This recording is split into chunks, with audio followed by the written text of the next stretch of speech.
Welcome back to Vintage Family Recipes. Tonight I'm going to make something called blueberry buckle. It's my aunt's recipe, one of my many aunts. She's my mom's youngest sister, and this is one of her recipes. I have no idea where she got it. She may have got it from my grandmother. She may have gotten it from her husband's mother, so her mother-in-law. Who knows? Anyway, I looked up why it's called blueberry buckle because I was like, why would you call a cake buckle? Okay. And it's because the cake buckles in the middle when it bakes. I have my 1/4 cup of Crisco. I'm going to pour in my 3/4 of a cup of sugar. Oops, there goes my little man from my son and his sweet wife. I'm going to drop in my egg.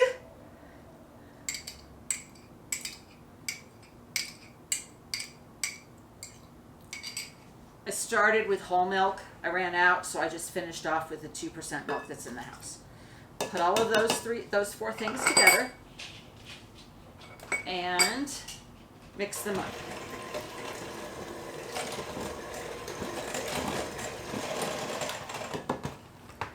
Pour in my 3 cups of flour, my 1/2 teaspoon of salt, and my 2 teaspoons of baking powder.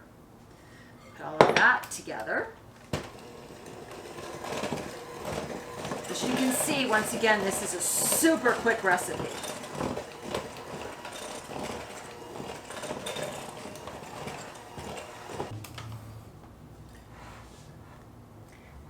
This is not a cake consistency at all. This is like a cookie consistency. But I'm going to go with it because she didn't say to melt the Crisco. She just said 1/4 cup of shortening. But it does seem so thick. And now I'm supposed to mix in the blueberries, 2 cups worth. I think I am going to add, I'm making this gluten-free, so I can do this. Hold on.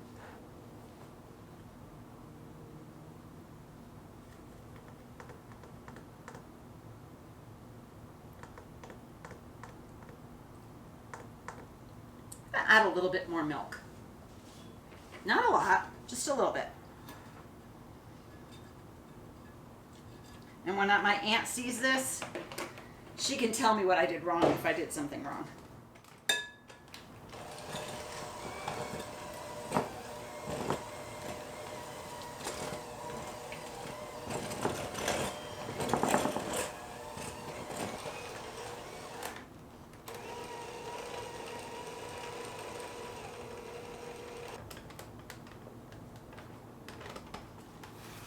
Go.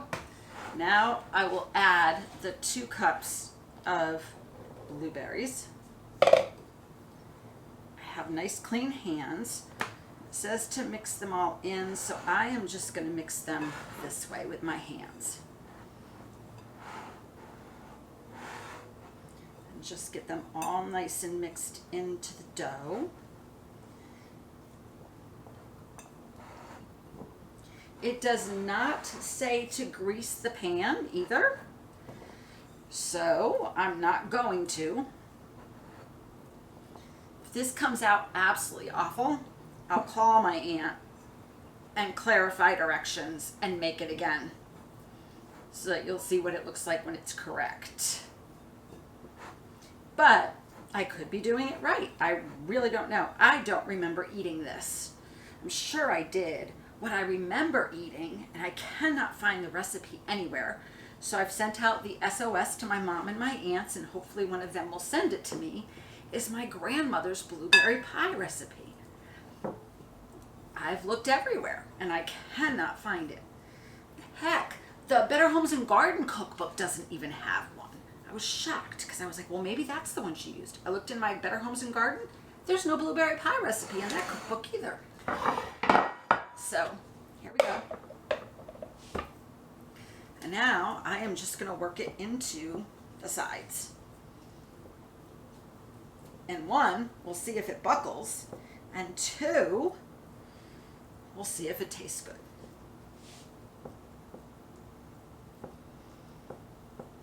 This seems so thick. This seems more like cookie dough than anything. So I'm just doing what the recipe says. I need to bake this for 30 to 40 minutes in a 375 degree oven.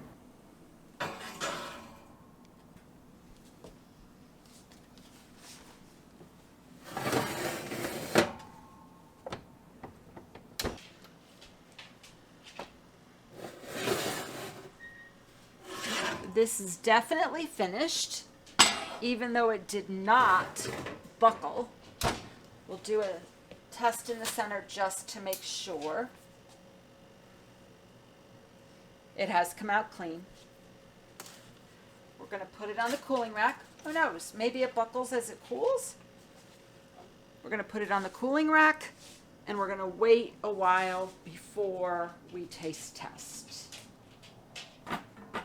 It is time for the blueberry buckle taste test.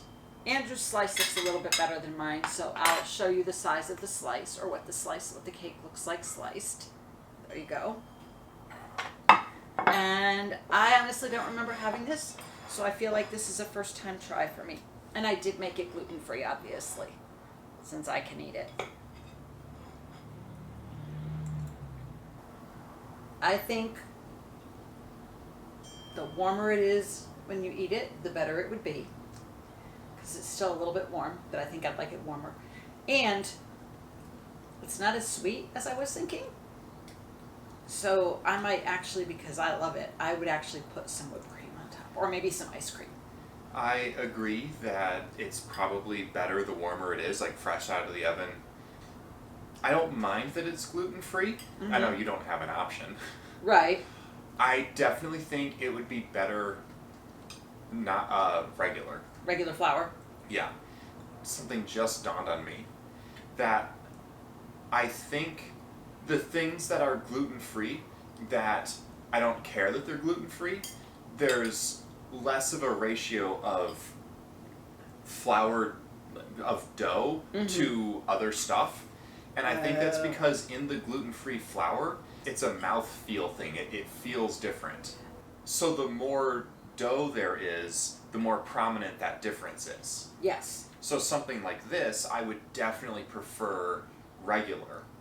But something like a pie, for example, where you have a little bit of crust and then you have a lot of filling, it's not nearly as noticeable if that pie is gluten-free. I would agree with that. But since I don't have a choice, and I wanted to taste it, I decided to make it gluten-free. But I would agree about that assessment with gluten-free. And it's not that the fact that it's gluten-free makes it terrible. It's totally edible. It's still good. It's enjoyable. Right. It's just, I think I would prefer it to be regular. Right. It's a texture thing. I think that things that are warm when they're gluten-free taste better. I think that consistency is different when it's warm. But overall. Yeah, overall. Thank you for joining us. July is blueberry month, in case you didn't know, and it's quickly becoming July. So check out Blueberry Recipes, and we'll see you next time on Vintage Family Recipes. Have a good night.